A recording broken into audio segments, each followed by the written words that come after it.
ಬಾಂಗ್ಲಾಗೆ ಹೊಸ ಆಘಾತ, ಶತ್ರುವಿನ ಮಗ್ಗುಲಲ್ಲಿ ಹೊಸ ಬೇಸ್. ಏನಿದು ಹಾಲ್ದಿಯಾ ಬಂದರಿನ ಭಾರತದ ತಂತ್ರ?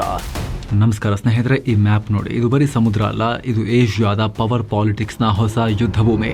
ಒಂದ್ ಕಡೆ ಚೈನಾ ಬಾಂಗ್ಲಾ ಮೂಲಕ ತನ್ನ ಆಧಿಪತ್ಯವನ್ನ ಭಾರತದ ಹಿತ್ತಲಿಗೂ ಹರಡೋಕೆ ಪ್ರಯತ್ನ ಪಡ್ತಾ ಇದೆ. ಇನ್ನೊಂದು ಕಡೆ ಪಾಕಿಸ್ತಾನ ತನ್ನ ಯುದ್ಧ ನೌಕೆಗಳನ್ನ ಬಾಂಗ್ಲಾದಲ್ಲಿ ತಂದು ನಿಲ್ಲಿಸೋ ಯೋಚನೆ ಮಾಡ್ತಾ ಇದೆ. ಮೊನ್ನೆ ತನಕ ಭಾರತ ಅಂದ್ರೆ ತಗ್ಗಿ ಬಗ್ಗೆ ನೋಡ್ತಾ ಇದ್ದ ಬಾಂಗ್ಲಾದೇಶ ಕೂಡ ಈಗ ಎದೆ ಎಗರಿಸ್ಕೊಂಡು ನಿಂತಿದೆ. ಯೂನಸ್ ನೇತೃತ್ವದಲ್ಲಿ ಅವರೊಟ್ಟಿಗೆ ಸೇರ್ಕೊಂಡು ಭಾರತವನ್ನ ಕೆಣಕೋ ದುಸ್ಸಾಹಸ ಮಾಡ್ತಾ ಇದೆ.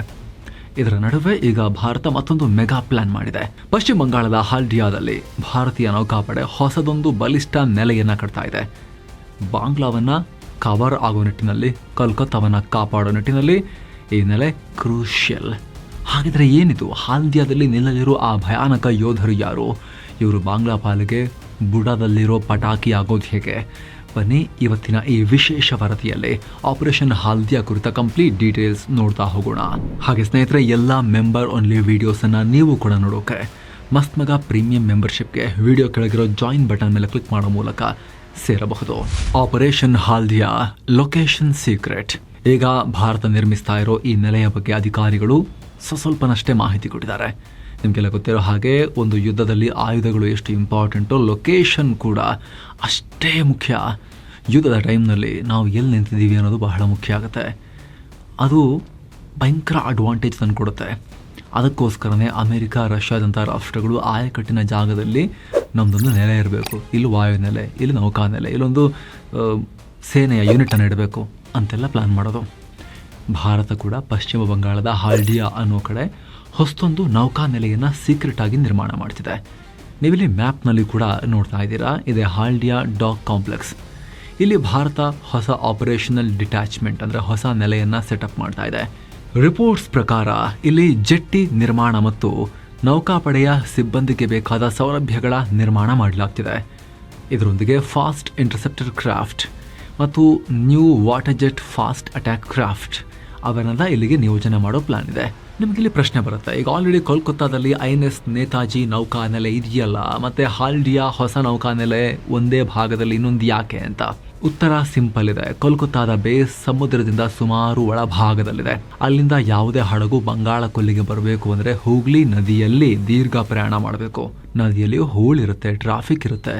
ಹೀಗಾಗಿ ಬೇಕಾಬಿಟ್ಟು ನುಕ್ಕೊಂಬರೋಕ್ಕಾಗಲ್ಲ. ಆದರೆ ಹಾಲ್ದಿಯಾ ಹಾಗಲ್ಲ. ಇದು ಕೋಲ್ಕತ್ತಾದಿಂದ 100 ಕಿಲೋಮೀಟರ್ ದೂರದಲ್ಲಿದೆ, ಸಮುದ್ರದ ಬಾಯಲ್ಲೇ ಇದೆ. ಎಮರ್ಜೆನ್ಸಿ ಬಂತು ಅಂದರೆ ಇಲ್ಲಿಂದ ನಮ್ಮ ಯುದ್ಧ ನೌಕೆಗಳು ಕೆಲವೇ ನಿಮಿಷಗಳಲ್ಲಿ ಸೀದಾ ವಿಶಾಲವಾದ ಸಮುದ್ರಕ್ಕೆ ನುಗ್ಗಿ ಬಿಡ್ಬೋದು, ಓಪನ್ ಸೀಗೆ. ಇಂಟ್ರೆಸ್ಟಿಂಗ್ ವಿಚಾರ ಅಂದರೆ ಇದು ಇವತ್ತಿನ ಪ್ಲಾನ್ ಅಲ್ಲ. 20 ವರ್ಷಗಳ ಹಿಂದೆಯೇ 2005ರಲ್ಲೇ ಭಾರತ ಯೋಚನೆ ಮಾಡಿತ್ತು.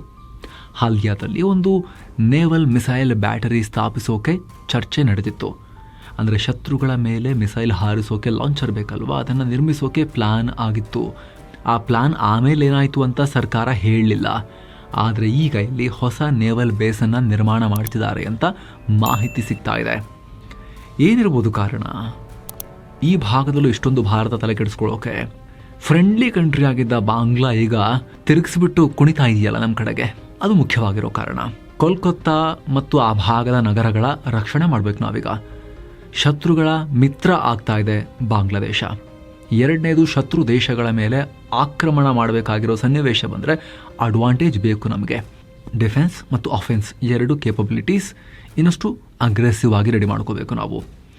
ಮೊದಲನೇ ವಿಚಾರಕ್ಕೆ ಬಂದರೆ ಕೋಲ್ಕತ್ತಾ ಹಿಡ್ಕೊಳ್ಳೋಣ. ಭಾರತದ ಟಾಪ್ ನಗರಗಳಲ್ಲಿ ಒಂದು, ದೇಶದ 3ನೇ ಅತಿ ದೊಡ್ಡ ನಗರ. ಇಲ್ಲಿ 1.5 ಕೋಟಿ ಜನ ವಾಸ ಮಾಡ್ತಿದ್ದಾರೆ. ಈಶಾನ್ಯ ರಾಜ್ಯಗಳಿಗೆ ಮತ್ತು ಪೂರ್ವ ಭಾರತಕ್ಕೆ ದೊಡ್ಡ ಪೋರ್ಟ್. ಇಷ್ಟು ದಿನ ಈ ಬಂದರಿಗೆ ಅಂಥ ದೊಡ್ಡ ಥ್ರೆಟ್ ಇರಲಿಲ್ಲ. ಆದ್ರೀಗ ಹೊಸ ಶತ್ರುಗಳು ಎದ್ದು ನಿಂತ್ಕೊಂಡಿದ್ದಾರಲ್ಲ. ಹಾಗಾಗಿ ಒಂದು ವೇಳೆ ಸನ್ನಿವೇಶ ನಿರ್ಮಾಣ ಆಯಿತು ಅಂತ ಹೇಳಿದ್ರೆ ಕೋಲ್ಕತ್ತಾ ಪೋರ್ಟನ್ನು ಡೈರೆಕ್ಟ್ ಟಾರ್ಗೆಟ್ ಮಾಡ್ತಾರೆ. ಬಾಂಗ್ಲಾದ ಬಳಿ ಕೂಡ ಒಂದಷ್ಟು ಯುದ್ಧ ನೌಕೆ, ಸಬ್ಮರೀನ್ಸ್ ಇವೆ. ಜೊತೆಗೆ ಪಾಕಿಸ್ತಾನಕ್ಕೂ ಅವರು ಆಕ್ಸೆಸ್ ಕೊಡೋಕೆ ಶುರು ಮಾಡಿದ್ದಾರೆ, ಚೈನಾಗೂ ಆಕ್ಸೆಸ್ ಕೊಡೋಕೆ ಶುರು ಮಾಡಿದ್ದಾರೆ.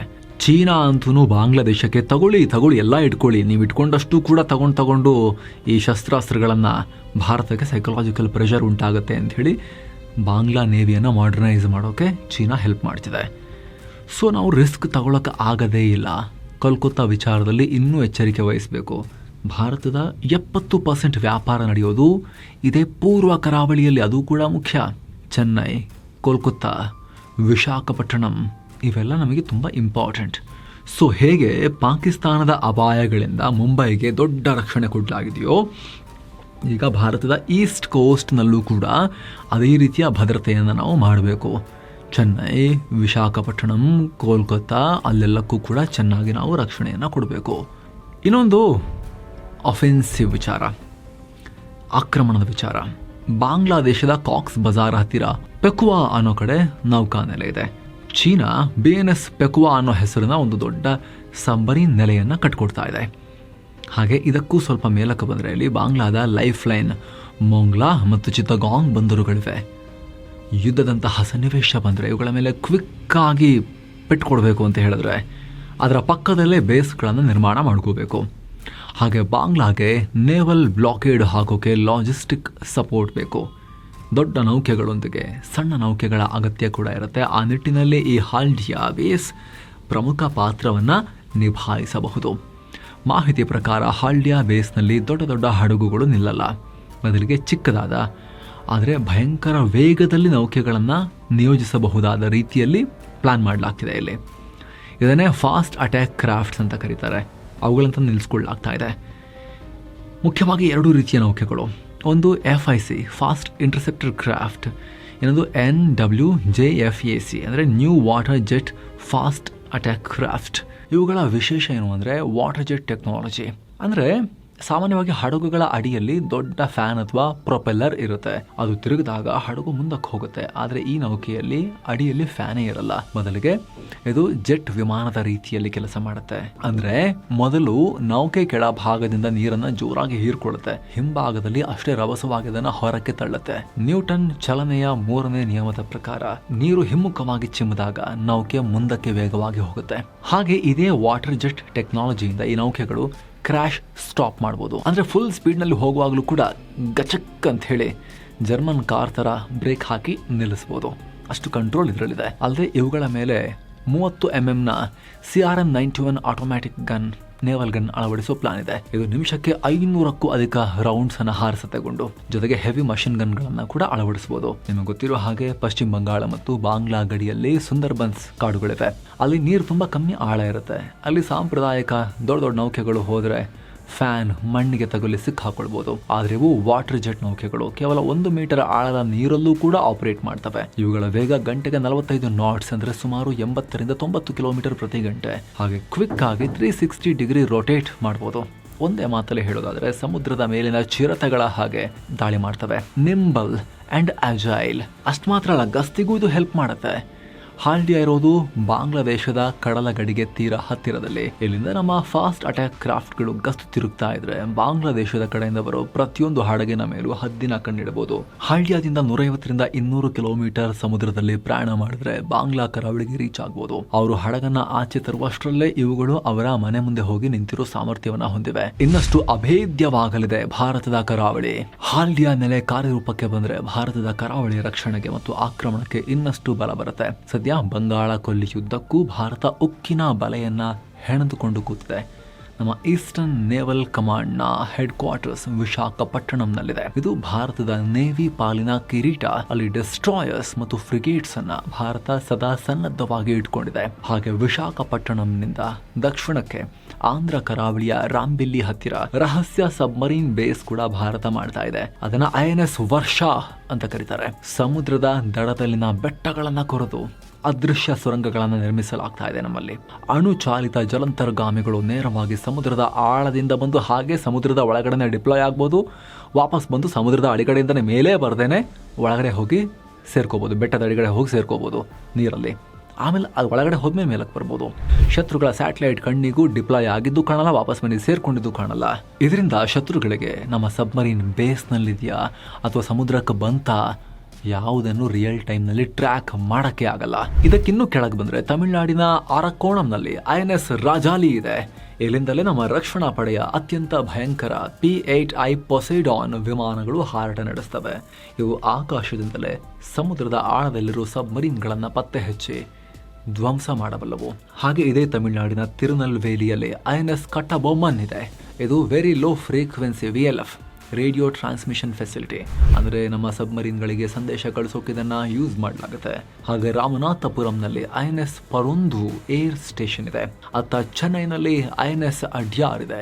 ಇನ್ನು ಸ್ವಲ್ಪ ಮೇಲಕ್ಕೆ ಹೋದರೆ ಒಡಿಶಾದಲ್ಲಿ INS ಚಿಲ್ಕಾ ಮತ್ತು INS ಅಗ್ರಾಣಿ ಇವೆ. ಇವು ಪೂರ್ವ ಕರಾವಳಿಯನ್ನು ಶತ್ರುಗಳಿಂದ ರಕ್ಷಿಸ್ತವೆ. ಇನ್ನು ಇದಕ್ಕೂ ಸ್ವಲ್ಪ ಮುಂದಕ್ಕೆ ಹೋದರೆ ನಮ್ಮ ಅಂಡಮಾನ್ ಮತ್ತು ನಿಕೋಬಾರ್ ದ್ವೀಪ ಇವೆ. ಇವು ಕೂಡ ಭಾರತಕ್ಕೆ ದೊಡ್ಡ ರಕ್ಷಕರು. ಈ ಚಿಕ್ಕ ಭೂಮಿಯಲ್ಲಿ ಭಾರತ 5 ಬೇಸ್ಗಳನ್ನು ಸೆಟಪ್ ಮಾಡಿದೆ. INS Jarawa, INS Utkarsh, INS ಕೊಹಾಸ, INS boss, INS ಕರ್ದೀಪ್ ನೆಲೆಯನ್ನು ಆಪರೇಟ್ ಮಾಡ್ತಾ ಇದೆ. ಹೊರಗೆ ಕೊಟ್ಟಿರೋ ಮಾಹಿತಿ ಪ್ರಕಾರ, ಅಂದರೆ ಡಿಸ್ಕ್ಲೋಸ್ ಮಾಡಿರೋ ಮಾಹಿತಿ ಪ್ರಕಾರ, ಪೂರ್ವ ಕರಾವಳಿ ಭಾರತ 30,000ಕ್ಕೂ ಅಧಿಕ ನೌಕಾ ಸಿಬ್ಬಂದಿಯನ್ನು ಇಟ್ಟಿದೆ. ಬಲಿಷ್ಠ ಮಾರ್ಕೋಸ್ ಕಮಾಂಡೋಸ್ ಅನ್ನ ಕೂಡ ನಿಯೋಜನೆ ಮಾಡಿದೆ. ಮರೈನ್ ಕಮಾಂಡೋಸ್ ಅನ್ನ ಪೂರ್ವ ಕರಾವಳಿಯ ಉದ್ದಕ್ಕೂ ಅಲ್ಲಲ್ಲಿ ಬ್ರಹ್ಮೋಸ್ ಕ್ಷಿಪಣಿ ಬ್ಯಾಟರಿಗಳನ್ನು ಕೂಡ ನಿಯೋಜಿಸಲಾಗಿದೆ.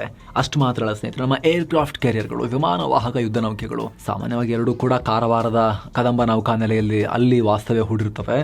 ಆದರೆ INS ವಿಕ್ರಾಂತ್ ಇದೆಯಲ್ಲ, ಅದು ಆಗಾಗ ಬೇ ಆಫ್ ಬೆಂಗಾಲ್ನಲ್ಲೂ ಕೂಡ ಆಪರೇಟ್ ಮಾಡ್ತಾ ಇರುತ್ತೆ. ಕ್ಯಾರಿಯರ್ ಸ್ಟ್ರೈಕ್ ಬ್ಯಾಟಲ್ ಗ್ರೂಪನ್ನು ಲೀಡ್ ಮಾಡ್ತಾ ಇರುತ್ತೆ. ವಿಶಾಖಪಟ್ಟಣಂನಲ್ಲಿರೋ ಈಸ್ಟರ್ನ್ ಕಮಾಂಡ್ನ ಕೆಳಗಡೆ ಇದು ಬೇ ಆಫ್ ಬೆಂಗಾಲ್ನಲ್ಲೂ ಕೂಡ ಆಪರೇಟ್ ಮಾಡ್ತಾ ಇರುತ್ತೆ. ಇಂಥ ಬಲಿಷ್ಠ ವ್ಯವಸ್ಥೆಗೆ ಈಗ ಹಾಲ್ಡಿಯಾ ಕೂಡ ಸೇರ್ಕೊಳ್ತಿರೋದು ಭಾರತದ ರಕ್ಷಣಾ ಕೋಟೆಗೆ ಮತ್ತೊಂದು ಇಟ್ಟಿಗೆಯನ್ನು ಇಟ್ಟಂತಾಗುತ್ತೆ. ಭಾರತದ ಈ ಹೆಜ್ಜೆ ಬಗ್ಗೆ ನಿಮಗೇನು ಅನಿಸ್ತಾ ಇದೆ? ಕಾಮೆಂಟ್ ಮಾಡಿ ತಿಳಿಸಿ. Thank you so much.